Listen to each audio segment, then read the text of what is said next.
Hello everyone, welcome to my YouTube channel ख्वाबों के पंख। यदि आप मेरे चैनल पर नए हैं तो please like share and subscribe my channel. साथ में बेल आइकन को भी प्रेस कर लीजिए ताकि आने वाले वीडियोस का नोटिफिकेशन आपको मिलता रहे। इस वीडियो में हम बात करने जा रहे हैं दशा माता की कथा या कहानी के बारे में। चैत्र मास से कृष्ण पक्ष की दशमी को दशा माता का पूजन एवं व्रत किया जाता है और दशा माता की कथा कहानी सुनी जाती है। होली के अगले दिन से ही इसका पूजन प्रारंभ हो जाता है जो 10वें दिन समाप्त होता है। प्रतिदिन प्रातः स्त्रियां स्नान आदि करके पूजन की सामग्री लेकर पूजा करती हैं। सर्वप्रथम दीवार पर सातिया बनाती हैं, फिर मेहंदी और कुमकुम से 10 बिंदियां दीवार पर ही लगाते हैं। फिर पहले स्वास्तिक के रूप में गणपति जी का, फिर 10 बिंदियों के रूप में दशा माता की रोली मोली चावल सुपारी धूप दीप अगरबत्ती व नैवेद्य से पूजन करती हैं। पूजन के पश्चात प्रतिदिन दशा माता की कथा कहने व सुनने का विधान है। इस दिन एक समय भोजन करके व्रत रखने का विधान है। दशा माता की पूजन प्रत्येक स्त्री सुहागिन या विधवा सबको करना चाहिए, क्योंकि यह पूजन एवं व्रत घर की दशा स्थिति को सुखी समृद्ध रखने हेतु किया जाता है। पूजन में एक विशेष बात होती है कि एक हल्दी में रंगा 10 गांठे में लगा हुआ धागा होता है जिसको दश माता की बेल कहते हैं। इस बेल को पूजन के समय दशा माता को चढ़ाकर पुनः ले लेते हैं। इसको गले में धारण करने का विधान है। इस वर्ष भर धारण किया जाता है। धागा अगले वर्ष उतारकर पूजा करके पुनः नई बेल धारण करते हैं। चलिए अब हम दशा माता की पहली कथा को सुनते हैं। दशा माता व्रत चैत्र कृष्ण दशमी को किया जाता है। इस व्रत को घर की दशा सुधारने के लिए किया जाता है। सुहागन औरतें इस दिन डोरा लेती हैं, सफ़ेद उसमें 10 गांठें लगा देती हैं और डोरा को चलती हुई होली दिखाकर पहन लेती हैं। 10 गेहूं के आंखें लेकर कहानी सुनते हैं। एक कहानी सुनकर एक आंख नीचे रख देती हैं। इस प्रकार कुल 10 कहानियाँ सुनती है। चलिए हम भी बात करते हैं कहानियों की। हमारी पहली कहानी है, एक राजा रानी थे। उनका नाम नल और दमयंती था। रानी ने दशा माता का व्रत कर डोरा गले में बांध लिया। शाम को राजा जी आए तो राजा जी ने की नज़र रानी के गले की में पीने डोरे पर पड़ी तो राजा जी ने कहा, रानी जी, आपके गले में इतने माणिक मोती सोने के हार पहने हुए हैं, इनके बीच में डोरा अच्छा नहीं लगता। यह डोरा राजा ने खींचकर तोड़ दिया। कुछ दिन बाद राजा के महल के पत्थर उतर कर गिरने लगे। अब वह महल नहीं रहा और राजा का मुकुट उड़कर न जाने कहाँ चला गया। अब तो राजा रानी विष मत हो गए कि अचानक की क्या हो गया। उन्होंने वह राज्य छोड़कर दूसरी जगह जाने का निश्चय किया। राज्य के बाहर थोड़ी दूर की रास्ते में अंधेरा हो गया। राजा रानी ने वहीं रात बिताने का निश्चय किया। उन्होंने वहां एक माली का बगीचा देखा। माली बाहर आया तो राजा ने पूछा, हम रात यहाँ बसेरा कर लें क्या? माली ने कहा, हाँ कर लो। जब राजा रानी रात वहाँ रुके, सुबह उठने पर देखा कि बगीचा तो हरा भरा था, एकदम से बंजर कैसे हो गया। वहाँ घास का तो नामो निशान नहीं था। जब किसान उठा और उसने भी यह हाल देखा तो राजा रानी को बहुत बुरा भला कहा और वहाँ से निकाल दिया। राजा रानी आगे गए तो वहाँ एक तेलन का घर देखा तो तेलन से दोपहर रुकने का आश्रय मांगा। तेलन ने भी उन्हें आश्रय दे दिया। तेलन के तेल की कोटियाँ और डब्बे तेल से भरे हुए थे। जब राजा रानी वहाँ से चले गए तो देखा कि तेल के डब्बे और कोटी अपने आप खाली हो गए। तब तेलन ने कहा, क्या मालूम कैसे नर अभागों को मैंने आश्रय दिया, जो मेरे तो नुकसान ही नुकसान हो गया। वहाँ से राजा रानी गालियाँ खाते हुए आगे बढ़े। थोड़ी देर बाद राजा की बहन का गांव आया। राजा ने किसी से कहलवाया कि उसके भाई भौजाई आए हैं और तालाब के किनारे रुके हुए हैं। बहन ने यह समाचार सुना तो भाई भौजाई के लिए 2-4 ठंडी रोटी ऊपर 2 प्याज डालकर नौकर के साथ भिजवा दिए और वापस समाचार कहलवाया कि अभी मेरे को समय नहीं है और यह कलेवा कर दे। भाई भौजाई ने आपस में कहा, बहन का कोई कसूर नहीं, सब अपनी दशा का चक्कर है, अपनी दशा खराब है, इसीलिए सभी बैरी हो गए हैं। और दोनों ने रोटी और प्याज वहाँ पर खड्डा खोदकर गाड़ दिया। थोड़े और आगे गए तो राजा का दोस्त मिला और कहा कि मेरे घर चलो, और घर ले जाकर उसने खूब खातिरदारी की, चाय पानी पिलाया। और भाई दोस्त की घर की एक दीवार पर खूंटी पर एक हार लटका हुआ था, वहीं पर एक मोर बैठा हुआ था, उसने वह हार निकल लिया। राजा रानी वहां से रवाना हो गए। दोस्त की पत्नी ने देखा तो हार खूंटी पर टिका हुआ था, वह वहां नहीं था। दोस्त की पत्नी ने कहा कि जिन्हें आपने घर में बुलाया था उन्होंने मेरा हार चुरा लिया है। पति ने कहा कि मेरा दोस्त चोर नहीं है, गरीबी के कारण ले गया होगा। राजा रानी ने सोचा कि अब हम दोनों को एक ही जगह पर जाकर रहना चाहिए, जहाँ हमें कोई नहीं जानता हो और कोई नहीं रहे। राजा रानी एक जंगल में गए। वहाँ पर राजा दिन में लकड़ियाँ की भरी भेज पर उन पैसों से आटा, नमक, मिर्ची आदि लाकर अपना गुजारा करने लगा। एक दिन रानी ने राजा से कहा कि मैं दशा माता का व्रत करूंगी, मुझे कच्चा सूत का डोरा और कोकड़ी लाकर देना। दूसरे दिन राजा ने ज़्यादा लकड़ियां इकट्ठी की और रानी के लिए कच्चा सूत और डोरी की गट्ठी भी ले आए।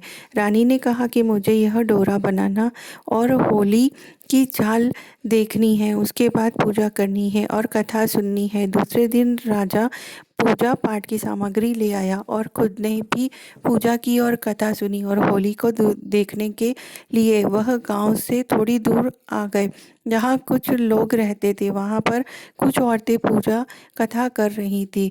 रानी ने कहा कि मुझे भी पूजा कथा करनी है और यह मेरा डोरा बहुत सफ़ेद है, इसे रंगना भी है। औरतों ने कहा कि यहाँ पर बहुत रंगा हुआ पड़ा है। और रानी ने दशा माता के डोरे को 10 तार का कर किया और 10 गांठ लगाई और रंग से रंग और होली की जाल दिखाकर अपने गले में पहन लिया। डोरे को गले में पहनते ही राजा की लकड़ियाँ चंदन की हो गई, जो बहुत महंगी बिकी। लकड़ियों का पैसा लेकर आज तो बहुत ही खुशी खुशी वो लोग घर गए।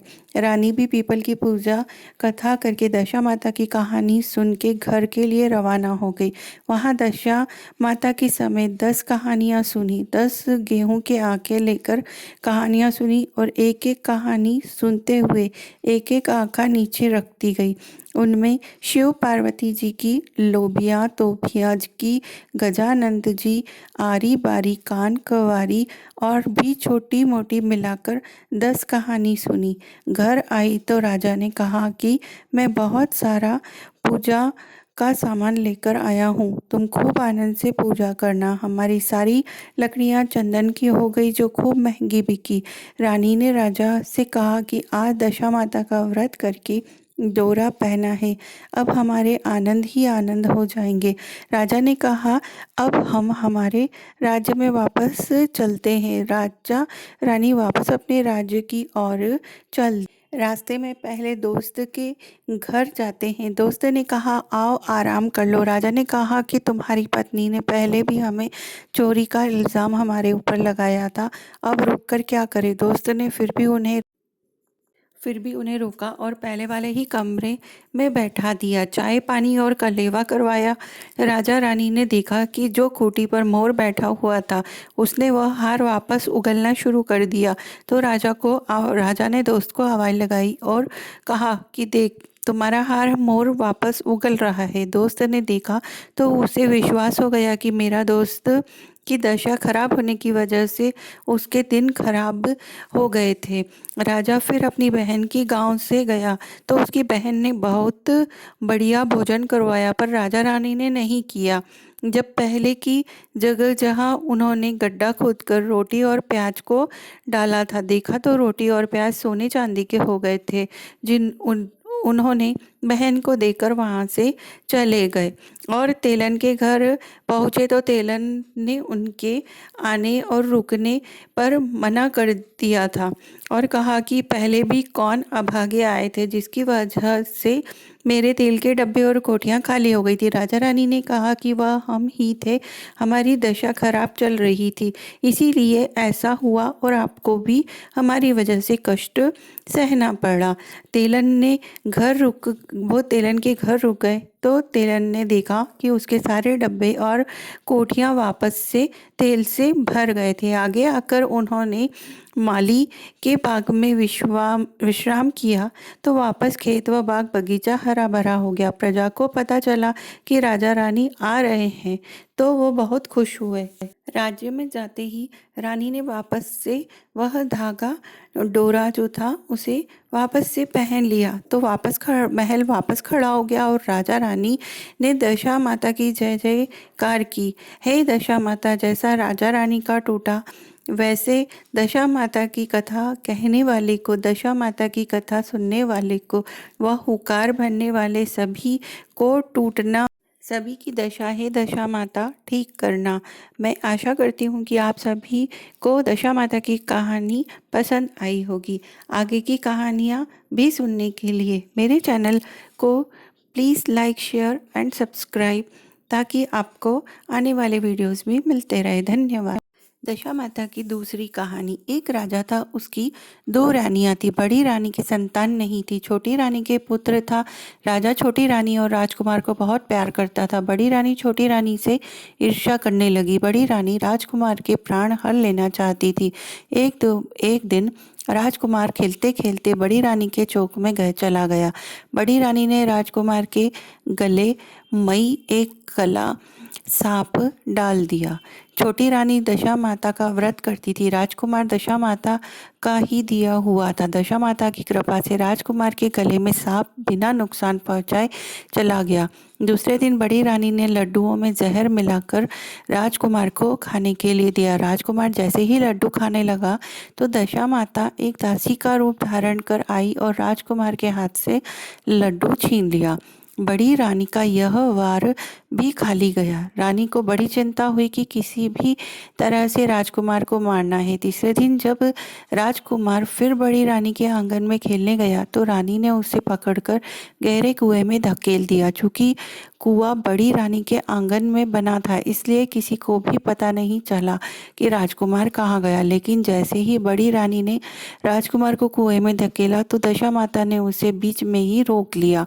इधर दोपहर हो जाने पर राजकुमार के न लौटने पर राजा व छोटी रानी को चिंता सताने लगी। दशा माता को भी इस बात की चिंता हुई। राजकुमार को उसने माता पिता के पास किस प्रकार पहुंचाया जाए। राजकुमार को तलाश करने वाले कर्मचारी निराश होकर बैठ गए। राजा व छोटी रानी पुत्र शोक में रोने लगे। तब दशा माता ने भिखारी का रूप धारण किया और राजकुमार को गले से लगाए राजद्वार पर पहुंच गए। वह राजकुमार को एक वस्त्र में छिपाए हुए भिक्षया मांगने लगी। सिपाहियों ने उसे धुतकार कर कहा, तुझे भिक्षा के पड़ी है, यहाँ राजकुमार खो गया है। सारे लोग दुख और चिंता से व्याकुल हो रहे हैं। इस पर दशा माता बोली, भाइयों, पुण्य का प्रभाव बड़ा ही विचित्र होता है। यदि तुझे भिक्षा मिल जाए तो संभव है कि खोया हुआ राजकुमार तुम लोगों को मिल जाए। यह कहकर वह देहरी पर पैर रखने लगी। सिपाहियों ने उन्हें आगे बढ़ने से रोका। उसी समय दशा माता ने वस्त्र हटाया पैर पे से और सिपाहियों ने समझा कि कुंवर उसके हाथ में है इसलिए उसे अंदर जाने दिया। दशा माता कुंवर को लिए हुए भीतर चली गई। उसने राजकुमार को चौक में छोड़ दिया और वापस चली गई। परंतु रानी ने दशा माता रूपी भिखारिन को देख लिया था। उसने कहा कि खड़ी रहो और कौन हो तुमने 3 दिन मेरे बेटे को छिपा कर रखा, तुमने ऐसा क्यों किया? तुम्हें मेरे इस प्रश्न का उत्तर देना होगा। दशा माता माता उसी समय ठहर गई। उन्होंने बताया कि मैं तुम्हारे पुत्र की चोरी करने वाली नहीं हूँ, मैं तो तुम्हारी आराध्य देवी दशा माता हूँ। मैं तुम्हें सचेत करने आई हूँ कि बड़ी रानी तुम पर ईर्ष्या रखती है।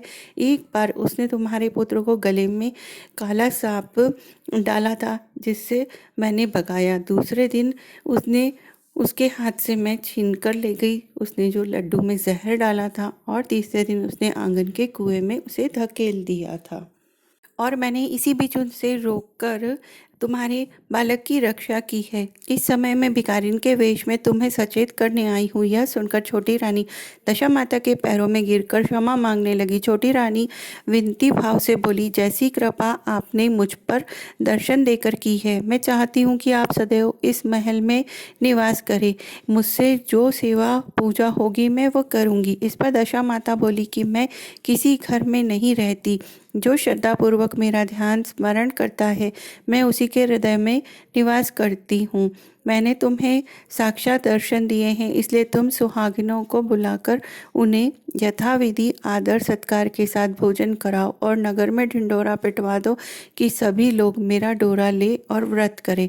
इतना कहकर दशा माता अंतर ध्यान हो गई। रानी ने अपने राज्य की सौभाग्यवती स्त्रियों को निमंत्रण देकर बुलाया और उपटन से लेकर शिरोभूषण श्रृंगार कर उनकी यथाविधि सेवा की और इसी प्रकार अपनी पूजा को संपन्न कर और सभी को दशा माता का डोरा दिया और सभी को बताया कि सभी को दशा माता का डोरा पहनना चाहिए पूजा के बाद। इससे घर परिवार और सबकी रक्षा होती है।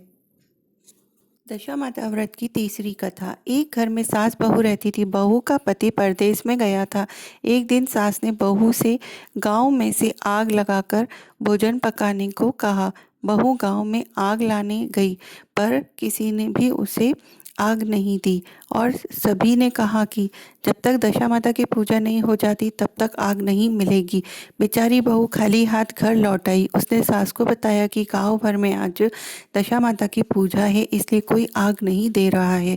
शाम हो जाने पर सास आग लेने गांव के में गई तो स्त्रियों ने उसे आराम से बिठाया और कहा कि सुबह तुम्हारी बहू आग लेने आई थी, परंतु हमारे यहाँ पूजा नहीं हुई थी, इसलिए आग नहीं दे सकी। सास आग लेकर अपने घर पहुंची थी कि एक आदमी बछड़ा लिए आया। उसने पीछे एक गाय थी। स्त्री ने उससे पूछा कि यह गाय का पहला बच्चा है क्या? आदमी ने उत्तर दिया हाँ। उसने फिर कहा कि बछड़ा है या बछिया? उसने जवाब दिया कि बछड़ा है। सास ने घर जाकर बहू से कहा, आओ हम दोनों भी दशा माता का डोरा ले आए और व्रत करें। दोनों सास बहू ने डोरा लिया। सवेरे से व्रत आरंभ किया। 9 व्रत पूरे हो जाने पर 10वें दिन डोरे की पूजा की। सास बहू दोनों ने मिलकर गोल गोल 10-10 अर्थात कुल 20 फेरे लगाए। 21वां बड़ा फेरा गाय को लगा दिया।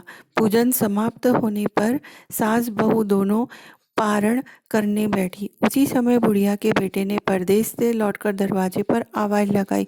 आवाज़ सुनकर माँ ने मन में सोचा कि क्या हुआ, थोड़ी देर बेटा दरवाजे पर ही खड़ा रह जाएगा, मैं पारण करने के बाद दरवाज़ा खोलूँगी। इधर बहू ने आवाज़ सुनी तो उससे रुकने का साहस नहीं हुआ। उसने अपनी थाली का अन्न इधर उधर करके झट से पानी पीकर उठ गई और उसने जाकर दरवाज़ा खोला। पति ने उससे पूछा कि अम्मा कहाँ है? तो बहू ने उत्तर दिया कि वह तो अभी पारण कर रही हैं। तब पति बोला, मैं तुम्हारे हाथ का जल भी नहीं पीऊँगा, क्योंकि मैं 12 बरस में घर आया हूँ। इतने दिनों तक न जाने तुम किस प्रकार रही होंगी। अम्मा आएंगी, वह जल लाएंगी, तभी मैं जल पीऊँगा।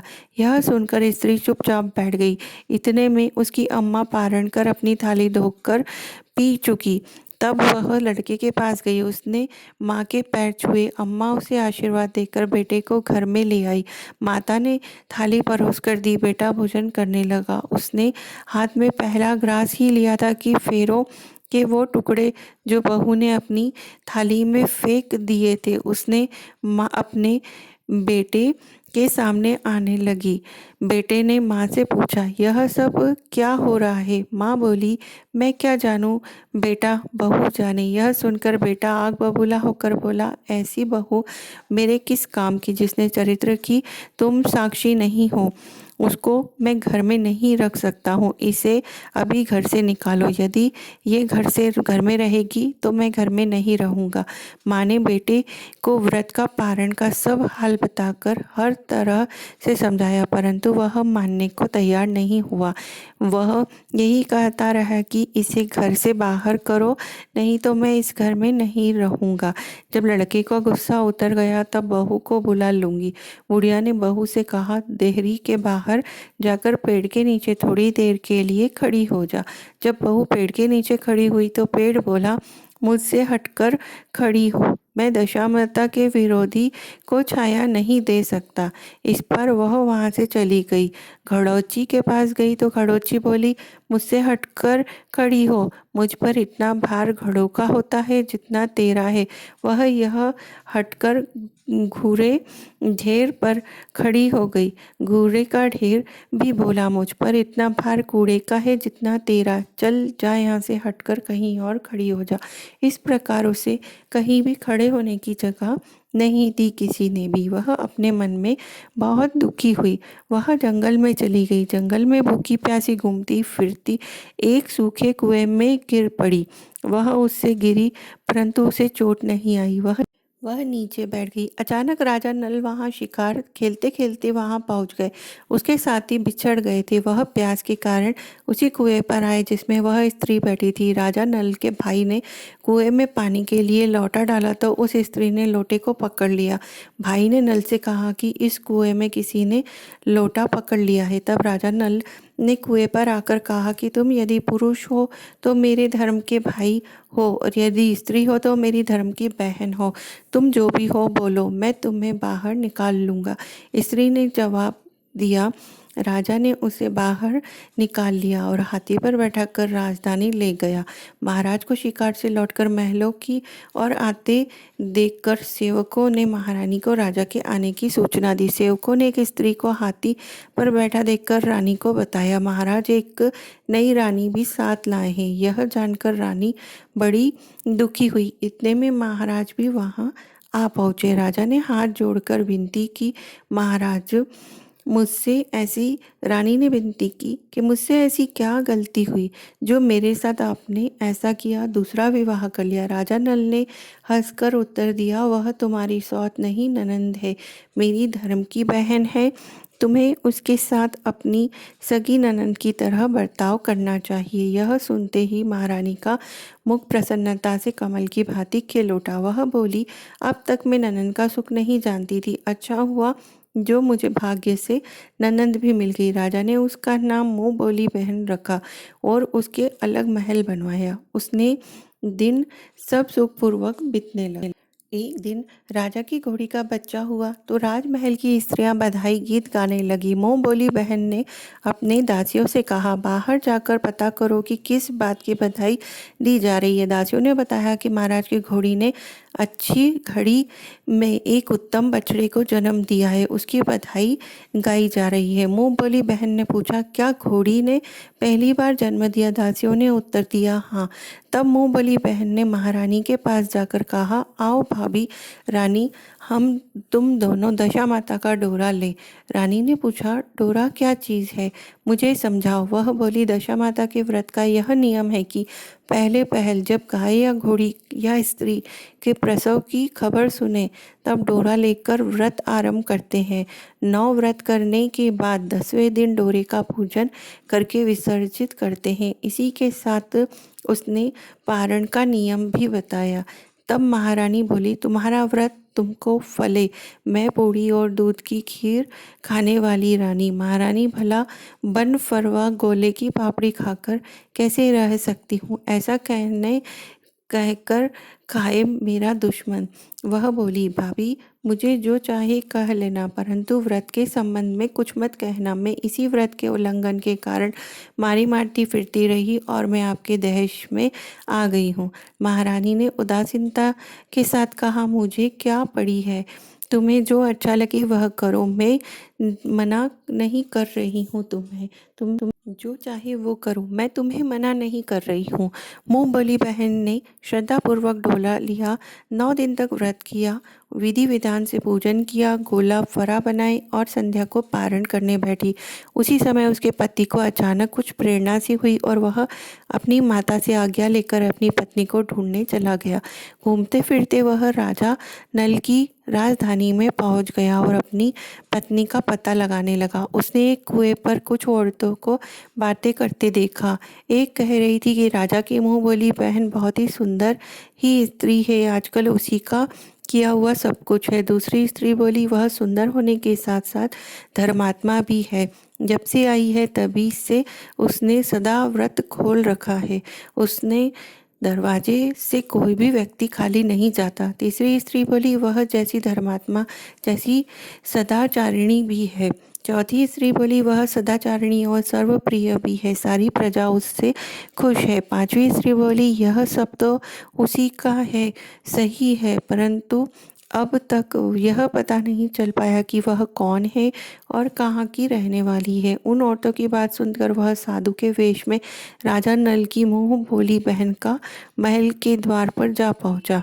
वहां उसने भिक्षा के लिए आवाज़ लगाई तो द्वारपालों ने उसे भिक्षा देने लगे। उसने द्वारपाल के हाथों से भिक्षा लेने से मना कर दिया। बोला भिक्षा देने वाली स्वाभिनी के हाथ से ही भिक्षा ग्रहण करूंगा, नहीं तो अपने रास्ते चला। तब द्वारपालों ने उससे कहा कि इस समय वह दशा माता व्रत की के पारण कर रही है, पारण समाप्त होने के बाद वह तुमको भिक्षा दे सकती है, तब तक तुम्हें इंतज़ार करना पड़ेगा। वह चुपचाप बैठकर इंतज़ार करने लगा।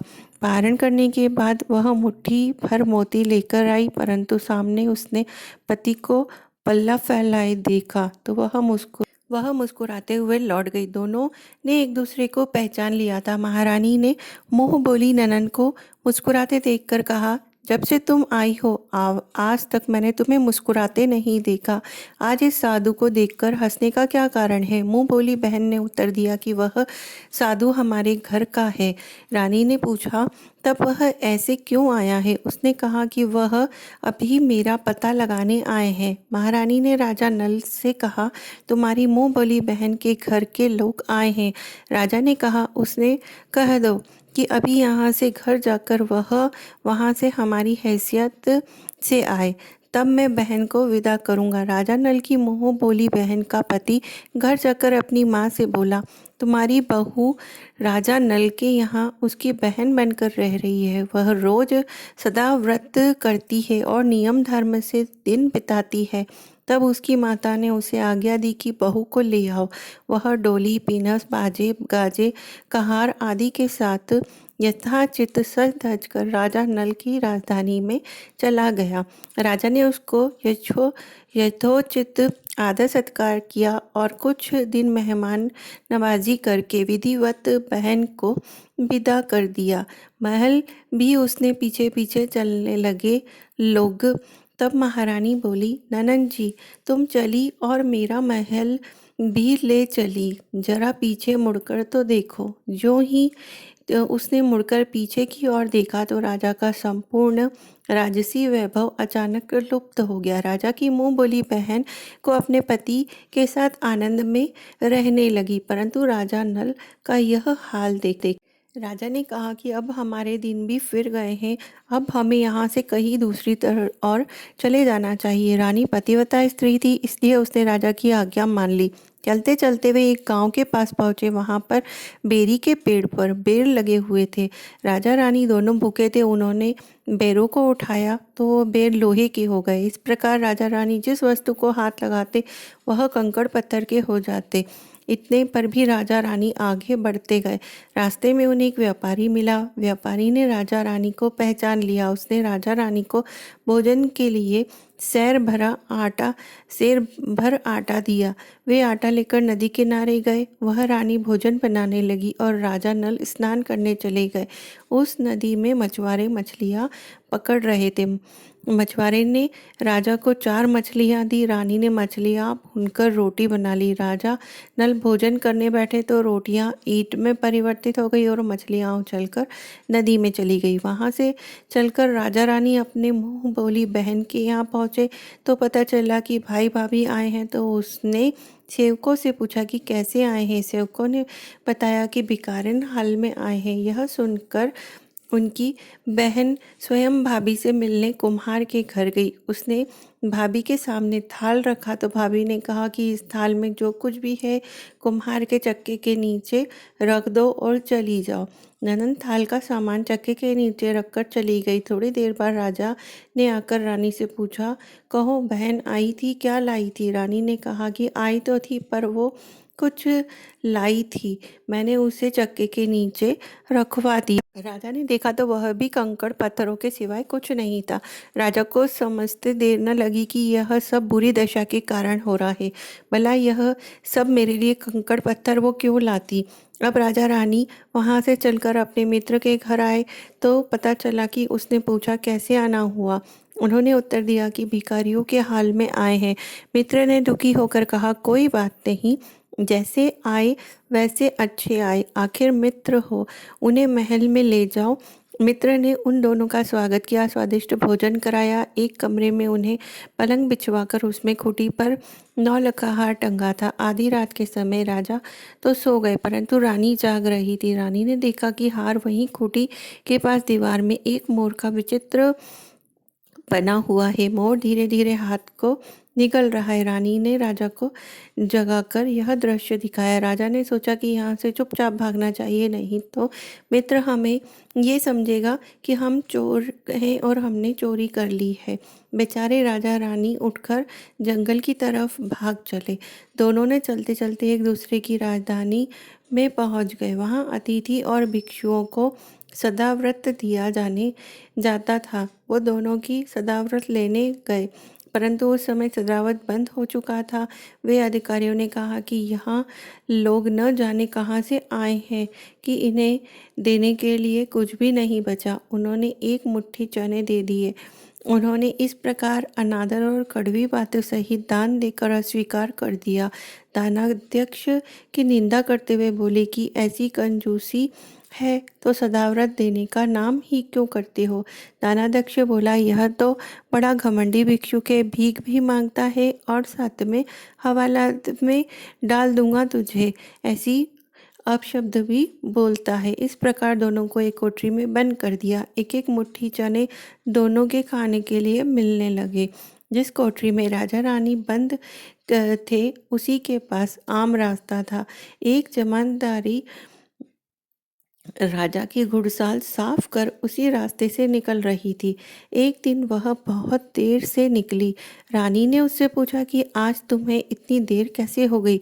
वह बोली, आज राजा की घोड़ी के बछड़ा हुआ था, उसकी टहल में देर हो गई। रानी ने पूछा कि घोड़ी का पहला प्रसव है क्या? जमानदारी ने बताया, पहली बार। रानी ने फिर पूछा, बछड़े हुआ या बछड़ी? जमादारी ने बताया कि बहुत अच्छा बछड़ा हुआ है। यह सुनकर रानी ने राजा से कहा कि एक बार तुम्हारे मुँह बोली बहन के डोरे का अनादर किया था, उसी दिन से हमारी दशा बदल गई है। आज हम भी दशा माता का डोरा हमें भी लेना चाहिए। राजा ने कहा, परंतु यह पूजा की सामग्री कहाँ से आएगी? उसके नियम धर्म का पालन कैसे होगा? रानी ने उत्तर दिया, दशा माता ही सब कुछ करेंगी, मैं तो उन्हीं का नाम लेकर डोरा लेती हूँ, फिर जो होगा देखा जाएगा। रानी ने तो तार राजा की पगड़ी से और एक तार अपने आंचल का लेकर अपना डोरा तैयार कर लिया। उसने समय से व्रत करने लगी। थोड़ी देर में वहाँ का राजा अपनी घोड़ी को लेकर उसी रास्ते से निकला। राजा ने नल दंपत्ति को देखा। कोठरी में बंद देखकर पूछा कि वे कौन लोग हैं, इनका क्या अपराध है। पहरेदारों ने कहा कि ये लोग भिक्षा लेने आए थे, परंतु आशीर्वाद लेने के बदले गालियां देते थे। इसी कारण दानाध्यक्ष ने इन लोगों को कैद में डाल दिया है। राजा ने कहा, यह तो इनका कोई अपराध नहीं, इनको मन वांछित भिक्षा नहीं मिली होगी, इसलिए ये गालियां देने लगे होंगे। इनको संतुष्ट करना चाहिए, ना कि इन्हें कैद में करना चाहिए। इनको भी रिहा करो। राजा की आज्ञा से उसी समय दोनों को कोठरी से बाहर निकाल दिया गया। राजा उनके पाँव में पद्म और माथे पर चंद्रमा देखकर पहचान गए कि यह तो राजा नल और रानी दमयंती है। इस पर दोनों के हाथों से हाथ जोड़कर क्षमा मांगी और हाथी पर बैठाकर अपने महल में ले गए। कुछ दिन तक राजा वहीं रुके। उन दोनों ने पूरे राजसी ठाट के साथ अपनी राजधानी और प्रस्थान किया। रास्ते में वे पहले मित्र के यहाँ पहुँचे। मित्र ने उनकी खबर सुनी तो उन्हें वहीं पर राजसी ठाट के साथ में उसी जगह पर रोका, लेकिन राजा ने मना कर दिया कि तुमने हम पर आरोप लगाया था चोरी का, इसलिए। लेकिन फिर भी उनके इतना बोलने पर, जोर जबरदस्ती करने पर राजा वहाँ रुकने के लिए तैयार हो गए। और जैसे ही वो वहाँ पर लेटे थे तो उन्होंने देखा कि मोर जो है वह वापस से वही जो उनका हार था वह उगलने लगा था। तो उन्होंने अपने मित्र को बुलाकर दिखाया। मित्र बोला कि मैंने तब भी तुमको चोर नहीं समझा था और ना ही अब समझता हूँ। यह दृश्य तुम्हारी बुरी दशा का फल है। आप निश्चिंत रहिए, मेरे मन में कोई मैल नहीं है, ना ही मैंने आपको चोर समझा है। जिस प्रकार राजा का आना चाहिए उसी प्रकार से आप आए हैं। उसने कहा, उनके मेरे महल ले आओ। जब नल का हाथी बहन के घर गया तब तक रानी ने कहा कि आप अपनी बहन के घर जाइए। वह कुमार के घर गई, जहाँ पे उसने पाट के नीचे रानी ने जो भी भिजवाया था वह सब उसके नीचे रख दिया था, जो कि कंकड़ पत्थर का हो गया था। जैसे ही उन्होंने हटाया तो वह सब सोने चांदी के गहनों में बदल गया। यह सब देखकर वह चक्की को उठाकर सब लेकर ननन के घर पहुंच गई और उसने ननन से कहा कि तुम्हारा कोई दोष नहीं था, हमारी दशा बुरी थी, इसलिए यह सब चीज़ें कंकड़ पत्थर में बदल गई थी। उन्होंने अपनी तरफ से और सामान मिलाकर, जवाहरात मिलाकर ननन को वापस कर दिए, परंतु ननन को पूजा का न्योता देना भूल गई। वहाँ से चलकर राजा सूरा गाय के पास गए। गाय ने सेना सहित राजा को भरपेट दूध पिलाया। वहाँ से आगे चलकर नदी के तट पर पहुँचे, वहाँ पड़ाव डाला, भोजन बनाया। जब राजा भोजन करने बैठे तो उसी समय नदी में उछलकर गिरी हुई भुनाई मछलियाँ अपने आप थाली में गिर गई। वह रोटी जो ईंट बन गई थी वह फिर से रोटियां बन गई। राजा ने कहा, यह सब क्या हो रहा है, कुछ समझ में नहीं आ रहा है। रानी ने बताया कि ये सब रोटियां वही हैं जो हमारे नसीब में नहीं थी जब हमारा वक्त बुरा चल रहा था। यह समय कहते हुए कोई ना कोई बहाना बनना ही था। अब राजा रानी अपने राजधानी की ओर आगे बढ़े। जब राजा की फौज अपनी राजधानी के समीप पहुंची तो लोगों ने समझा कि दूसरे राज की राजधानी पर आक्रमण कर दिया है। वे घबरा गए, पर उन लोगों ने जब राजा और रानी को देखा तो वह बहुत खुश हो गए और उनके महल में आ गए। राजा रानी ने महल में प्रवेश किया। रानी ने तुरंत दशा माता की पूजा की प्रबंध किया। उसने उस पूजा में नगर की सब सौभाग्यवती स्त्रियों को बुलाया और उन सब को कहा कि सब प्रकार के पकवान बनाए गए जो कि भगवती को भोग लगते हैं। आटे के 10 पातियाँ, 10 शक्कर की गुजिया और 10-10 अठवाइयाँ सुहागिनों के आंचल में डाली। सुहागिनों का श्रृंगार करके दशा माता की पूजा आरंभ की। कलश स्थापित करके दीपक को जलाया, परंतु उसकी बाती जली नहीं। इस पर पंडितों ने कहा कि कोई न्योता पाने वाला न्योतने को नहीं आपने बुलाया है, स्मरण किया जाए, उसने आने पर दीपक जल जाएगा। रानी ने सोचा कि विचार कर बताया कि ननन न्योते से रह गई है।